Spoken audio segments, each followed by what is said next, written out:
Hey, Brian Wright Show Nation. Welcome inside the broadcast booth. Brian Wright here, and welcome in to a new episode of the Brian Wright Show. Hope you are all doing great out there. Hope your February is off to a great start and everyone's rocking and rolling out there. Going to be diving into a topic very passionate about today, and it's the worst complaint your business can receive. This is actually an exercise that I want you to do with your team out there. If you do have employees, regardless of your size, I do want you to do this exercise with them just so you get their feedback on what they think is the worst complaint your business could possibly receive. And we're going to be talking about today, what is the worst complaint your business can receive, but also how to handle it to make sure it never happens, right? How can we be proactive to make sure this complaint never comes up? And how do we do so in a way that's actually going to increase our Google 5-star reviews, our video testimonials that you can use in your YouTube station, that you can use on TikTok, Instagram, Facebook, etc. So how do we increase our digital marketing content that we can use to further sales, our brand, etc.? How do we do that all while preventing the worst complaint you could ever have about your business? It's going to be an interesting exercise once you know what I'm coming from today that you can do with your team, a good culture building exercise that you can do together, good team exercise, and a fantastic one to increase your sales, your referrals, revenue, etc., as well as that digital marketing content while helping you reduce ad cost. And that is something I am so passionate for all of you out there, is to be able to grow your businesses, dominate your community, the nation, the world, whatever type of business you are, do so without the needless expense of a lot of the advertising a lot of you do. Okay, you can do all the things I'm talking about today, while again, this is going to teach you how to reduce your advertising costs because you're building a fan base, not a customer base. You're building a fan base. You hear us talk about so much on here about being in the mindset of creating fans, not just customers. And so many businesses out there end up in a customer or regretful buyer situation. If you're either or, you are losing. We have to create fans, and it's another way I'm going to teach you how to do it today. Before we get started, let's fire up the music. Welcome to the Brian Wright Audio Experience, a podcast dedicated to helping entrepreneurs grow their business, make more money, and successfully navigate through the chaos of life, all while working, spending, and stressing less. And now your host. He's a husband, a father of two, an international business and life coach, and a trusted motivational speaker for some of the most respected companies in the world, such as Invisalign and many others. Brian Wright. Hey everybody, welcome in. If you're watching over on our YouTube station, hey there, appreciate everybody's support out there. Man, the downloads keep rocking in, baby. We are still, for those of you, this may be the first podcast you've ever come across, still a very new podcast. Like I said, a couple other episodes, I've had a podcast called the New Patient Group Podcast that has been around as I do this podcast today. We're in our 7th season. We're right around 100 episodes, very seasoned, huge following over in the orthodontic space and in other healthcare spaces as well for business owners and reps. And audience members, you convinced me to do it. We keep rocking along. The feedback's been great. We're in the thousands on the downloads, and we are just coming back. I got to meet a lot of you. We're just coming back from Denver. I was on stage for the OrthoFi event. They had me close it out, which was fantastic. The weather was really crappy on Saturday. It got pounced with snow, so some of the audience had to leave early to make sure they got to their flights to head back from wherever they came from. But man, oh man, audience members, shout out to you. You guys were great. When I hop into the audience, I put a lot of you in really difficult situations. Sometimes I put the microphone in your face. I ask you to practice something, challenge you to do something different. You handled it well. You were very, very great. And I appreciate it. It was great meeting a lot of the faces. Thanks for coming up to our booth, shaking our hand, introducing yourself. And as so many of you tell me it's great to meet me, I will always say it's so much better when I get to meet all of you and just put faces. You see the admin numbers in the podcast, but you don't get to see the faces around the data. So when I see those faces, it's absolutely great. So today, let's dive in. A topic that, this will be an interesting, like I said at the top, this will be an interesting exercise for you to do just to see where your employees' minds, and for you, this is an episode or a topic, that if you want to pause me right now, if you haven't already, and do the exercise yourself. Think about, what is the worst complaint that my business could ever possibly receive? And obviously, that's a question that is just organically, just naturally going to get just tons of different answers. But it's a good thing to kind of put your mind through, and then you go and put your employees' minds through just to see what you come up with. Good team building activity, like I said at the front. And you're going to get all kinds of things, a 1-star Google review that tears you apart. A complaint that your product or your service isn't good. Maybe restaurants, your food stinks. IT companies, your IT stuff just doesn't work. It's terrible. Don't like it. Don't want to buy from you. And you could go on and on and on. And that's the point is to get the opinions of both where your mind's coming from and then also your team's. And I want you to do this exercise because it's very interesting, because it's somewhat of a trick question that I'm going to be getting to. But if you can think of, as business owners, we get into this habit of obsessing over Google reviews as an example. And especially if your business is more local to your community, you'd probably get even more obsessed at that. And good reason, right? We want the more 5-star reviews we get, the better. God forbid we do get a 1. It's like, what do we do? And by the way, just off the cuff, if you do get a 1-star review, you absolutely need to respond to that. And you absolutely need to respond to that in the most hospitable, kind, empathetic way possible. One of the worst things you could do is go on there, even if, and look, we've all dealt with this, where, the customer isn't compliant, they're a pain in the ass, there's nothing you can do to make them happy, you do everything, you go above and beyond, and they still go and write you a 1-star review. This is like the tables, right? Back when I was a bartender, a waiter, many, many moons ago, usually the tables that were the most high demanding, they screwed you on the tip. And a lot of times we deal with that in owning businesses, is you deal with these high demand customers, you can't make them happy. They end up writing a 1-star review about you. The worst thing you can do is go online, whether you feel it's your fault or it's your fault, or it's their fault, regardless of the situation, is go on and attack them. Right. The nicest thing to do, or the best thing to do, is go on there, respond to them, show that you care, and just write the most hospitable review possible. Nothing good comes out of you getting on there and attacking people publicly in response to the 1-star reviews. But you absolutely need to engage, and you absolutely need to respond to show your lights on and that you care. I give you an example of that is that over the course of the years, if you are a good company, and again, I don't want to dive in too much in the weeds because it's not what today is about, but if you are a good company and you are building a lot of 5-star reviews, I'm a big believer that, you don't want 500 reviews all 5-star, because nobody's perfect and people are going to look at that like you're paying for them, you're full of crap.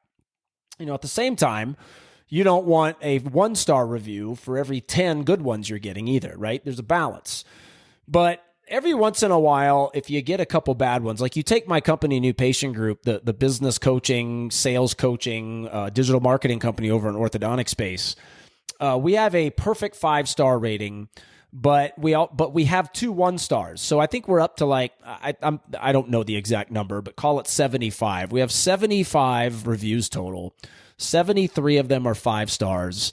And 2 of them are 1-stars. Now, the 2 of them came in about our 3rd year. We're in our 11th now as I do this podcast today. Came in about our 3rd year, and it was from a husband and wife.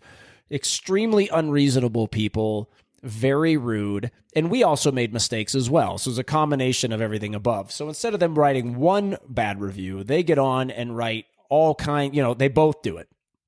And the reviews were extremely rude on top of it, way over the top. So what I did was, knowing that over the course of time, we were going to just get 1 5-star review after another because we're a very good company, eventually you get to a point where your 5-star reviews just make those 2 people look like idiots. And by us responding very hospitably, very kind, it really showcased, if you go through all of our reviews, it really showcases what a great company we are and how people now look at those 1-stars as those people were unreasonable customers. And that's what you want out there as well. A steady stream of 5-star reviews, keep building it. And if you occasionally, and when I say occasionally, I mean occasionally, right? You can't go below a 4.8, 4.9, your organization. Reflects very poorly on your organization. Again, whether it's your fault or not.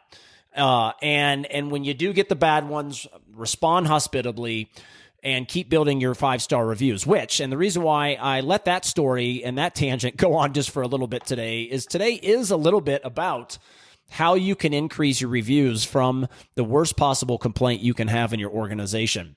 When you're done with the exercise, after you know where everybody in your organization's heads is or happen to be, I want you to ask them all a question. And this question starts with me asking it to you. And it's definitely a question that you should be asking to your team members, is do you care about the experience that your customers get? And I think most businesses on the surface, obviously, they would at least, whether or not they really do, most businesses on the surface are going to say, of course we do. Now, whether or not those companies are willing to put in the discipline and the focus and the consistency and the repetition, the attention to detail, and all the things that it takes to truly create a famous brand is a different story. But it's good to at least start the conversation and ask your team, like I'm asking you, do you really care about your customers receiving an above expectation, a going beyond experience after they buy from you? And hopefully the answer is yes. So my follow-up question to you and your follow-up question to your team after they say yes is, how often are you asking your customer how their experience is going with you? How often are you thanking your customer for their trust and their loyalty and their business? And there's a big disconnect there, and this is all going to lead me into the worst complaint your business could possibly have and how to avoid it. There's a big disconnect there because most people are, we care. But then when you say employee A, employee B, C, D, E, etc., is how often when you're interacting with your customer, do you say, thank you for your business, and are you enjoying your experience with us? Yes, I am. Well, thank you so much, Mr. Wright. It really means the world that you're placing your trust in us. We know you have choices. Thank you so much. Right? How many of you out there are actually going that extra step by actually engaging with your customer to see if their experience is actually great? And that disconnect is real because the customer doesn't know that you give a damn if you aren't asking them how things are going. Can we be better? Where can we improve for your experience? What can we do as an organization to go beyond for you? And these are the things going back to the whole point of everything I teach, before the sale to get the sale. And then after the sale is, how do you create fans by offering unexpected experiences throughout their journey before they buy, throughout their journey after they buy. And one of those expected experiences is taking the time to ask people via every single customer you come in contact with, is how is the experience going? Are you enjoying our product? Are you being taken care of? Is there anything we can do to improve and enhance your experience, enhance the overall loyalty that you have towards us? What can we do better? And so many of you out there don't ask that question. And here's how it relates to the worst possible complaint you can have, which is, again, like I said, I think earlier, is somewhat of a trick question. Is the worst possible complaint any of us can have is the one that we don't know about. We obsess over the 1-star review, like I said earlier, like, oh my God, what do I do? And I already taught you a little bit of what you do on there. But so many of the negative reviews that we receive publicly could be avoided. And I'm going to have a podcast, it may be the next one I come out with, I don't know, that's going to dive into, how you handle negative situations and how you turn them into positive outcomes. And that requires training, by the way. You can't just hire Nancy, throw her on the phone. You can't just hire Betty and throw her in your office and have her face a complaint and expect that complaint to be turned into a positive outcome like so many of you do. Right? Again, going back to you're more interested in spending thousands of dollars on pay-per-click rather than thousands of dollars inside your door to train your team in a unique way to make sure you create a brand that kicks everyone's ass and a customer base that's so damn loyal that your leaky holes are plugged out the back end, a customer base that is so damn loyal they tell everybody about you, and organically create your own personal sales force in your community, your country, your world, however big and wherever your business and whatever you may do. Again, the mindset shift. But what hurts us so much from a brand perspective, which then in turn drives up advertising dollars, etc., is people going and saying bad things about our businesses that we don't know.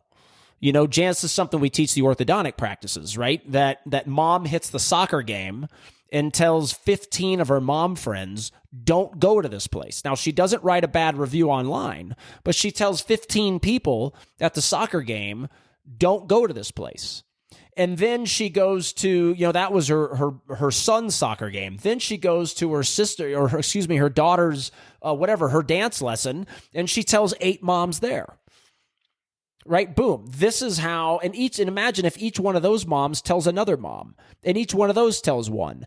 This is how you create a situation where the worst complaint you could possibly have, the one you don't know about, is being spread all over the community about you, and there's no way for you to solve it because you don't even know it exists.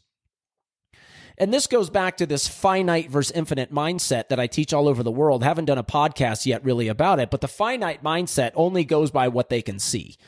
Right? Those CEOs, those business owners, those entrepreneurs never achieve their potential. Doesn't mean you can't be successful. You can be successful. You will never reach your potential, and you will always be making less. You'll be spending more. There'll be more chaos. The infinite CEO constantly knows these things are happening and finds ways to plug them regardless of whether or not they can put the finger on the data or not.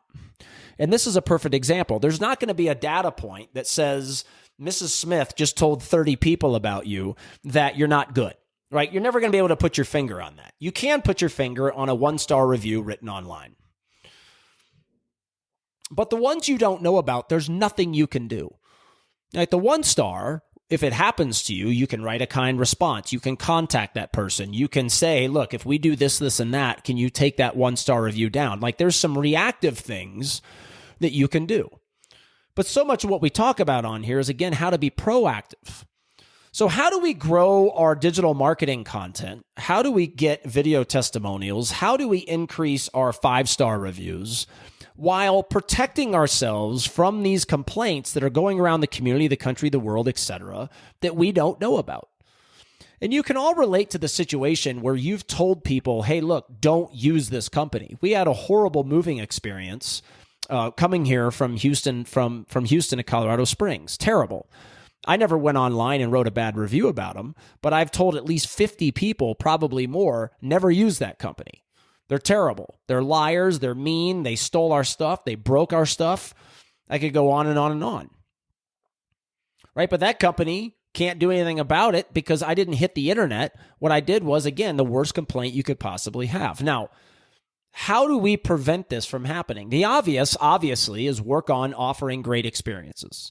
But the reality is we aren't perfect. We're humans. And no matter what we do in our organizations, there are going to be situations that come up that aren't good.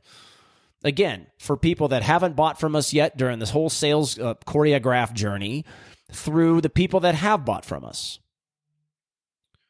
And why these exercises are so important for you and your team is, when you go back to asking people how their experience is going, is if you commit to creating a culture that cares so much about their customer and the experiences they have, again, with your product or service, but also, and I would argue again, most importantly, the non-whatever you do experiences.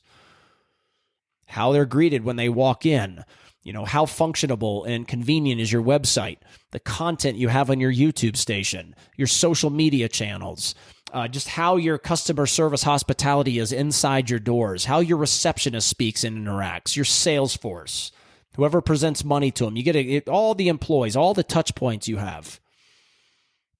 Every single one of those human touch points should take the time to ask that prospective customer, or after they buy, your existing customer, how is everything going with us? How is your experience going with us, Mr. Wright? It's going really well. Well, Mr. Wright, thank you so much for that feedback. What in particular are you enjoying the most? Well, every time I call, you answer, and I really enjoy interacting with you. Well, Mr. Wright, that is fantastic. It would really do us we would really appreciate if you went to Google today and wrote us a 5-star review and just told people about it. We work really hard on customer experience here. We love receiving that. We love receiving that feedback. Will you have that commitment? Will you go on and do that for me today? Can I have your commitment to giving us that 5-star review? Yeah, I'll do it. Right? That's how that conversation goes. If there's feedback that's good and positive, which most of the time, again, if you're a customer, certainly my customers, the audience members, et cetera, that I work with, do everything we can to offer an amazing experience. So this is how you interact with people to show them that you give a damn while also increasing your 5-star reviews. Now, you may do that for a month or two, and then after that, when you're asking, the next time you ask somebody in your office or on the phone or however your company interacts, is now instead of asking for a 5-star review, and this is especially true, obviously, if they're in front of you, is can we do a video testimonial? Like, we would love for you to do a video that we can show our following and our prospective customers out there, what can we do?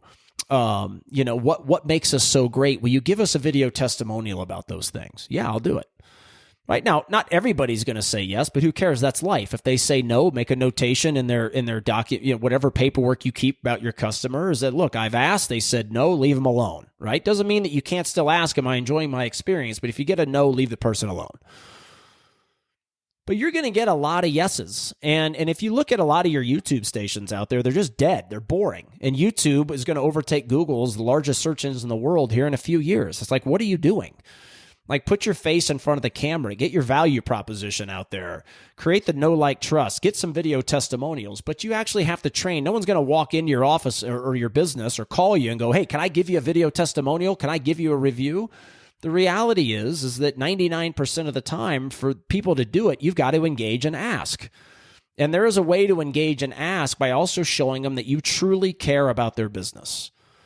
And that's the part that you would finish on in those previous examples is, Mr. Wright, we want you to know that we thank you very much for your trust. We value your business. We know you have choices, and it means the world to us. Now, everything I just said never happens if you don't have a culture of giving a shit. If your culture is more sales, more quotas, did we hit our quotas? Do we hit our production, our revenue, our collections, our profit, all this crap? If that's your culture, you are not going to have a team, no matter how much you train them, that does what I just described. But if you create a culture around we care about our customer, it's more important than anything else in our organization. We go above and beyond. We'll do whatever it takes to make them happy, et cetera, et cetera. You will eventually build, not easy, but you will eventually build a culture where your employees will do this. If you train them, role play with them, hold them accountable, they will do it. But again, just like everything else that we teach, it all goes back to culture. It all goes back to your leadership. Now, how do we relate the same scenario to protecting us from getting the worst complaint we could ever have as a business owner or as a business? It goes something like this. Again, Mr. Wright, we thank you so much for your business and your trust. Are you enjoying everything with us? How's your experience going with us? Well, it's actually not very good. Thanks for asking. See, what you've now done is giving your customer an outlet to give you the feedback. This is a proactive approach before they hit Google with a 1-star review, before they hit their friends, their family, et cetera, coworkers. Which then the comeback is Mr. Wright, I'm so sorry to hear that. Like, we truly care and we work very hard to provide the best experiences possible. Can you tell me more about it? What areas are not going well? Because I want to know so we can fix this for you. Well, every time I call you, nobody answers. So if I have a question or concern about a product, they certainly answered whenever before I bought from you. But now I'm calling your customer service line. Nobody seems to answer. Just leave a voicemail. Nobody calls me back. Like, let's pretend that's the complaint and that's it. Well, Mr. Wright, thank you so much for that feedback. Is there anything else that we can do to improve your experience and take it from a subpar experience to a going beyond experience? No, really, everything else is fine. It's just that. And it's annoying because, I don't know, I bought from you and I feel like you should care more. Mr. Wright, I completely understand. Here's what we're going to do. I am going to take this to my leadership team, and you have my word that we are going to get this resolved for you. Give us some time, but we want you to know that we care.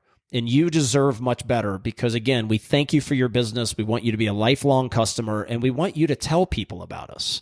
All right, so we are going to fix this. Can you give me a week or whatever, 3 days, whatever? And I'm going to get to the bottom of this, and we're going to resolve it. And I am going to personally call you, Mr. Wright, and we're going to take care of this. Is that okay with you, sir? Yeah, it is. That's fantastic. Matter of fact, I never even had a company handle something like this so quickly. I really appreciate it. Boom.